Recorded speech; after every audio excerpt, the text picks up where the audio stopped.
మనం భయపడతామో అటువంటి జరిగేదానికి ఛాన్స్ అసలు లేదు.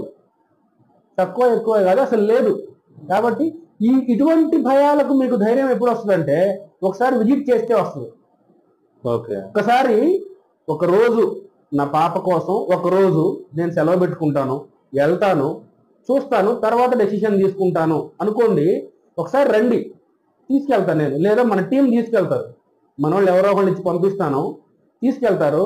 అక్కడ మన పాప లాంటి అమ్మాయిలే చదువుతూ ఉంటారు కదా, తెలుగు పిల్లలు చదువుతూ, వాళ్ళని అడగండి, నాన్న మరి నాకేం భయంగా ఉంది అమ్మాయి కదా అంటే, మేము కూడా అమ్మాయిలమే కదా అంకుల్ అంటారు. ఏంటి నాన్న మీకేంటి, మాకు ఏ ప్రాబ్లం లేదు అంకుల్, 100% సాటిస్ఫైడ్, అందరూ మనోళ్ళే, చాలా బాగుంది ఎడ్యుకేషన్ ఫెసిలిటీస్, ఫీజు చాలా తక్కువ, ఖచ్చితంగా సెటిల్ అవుతాం. ఇలాంటి మాటలు విన్నప్పుడు మీకు ధైర్యం వస్తుంది. ఇప్పుడు నేను మీకు ఎంతసేపు చెప్పినా మీకుండే భయం మీకు ఉంటుంది. ఒకసారి మీరు చూస్తే ఆ కాన్ఫిడెన్స్ వేరే. చూడటానికి కావాల్సిన ఫెసిలిటీ నేను ప్రొవైడ్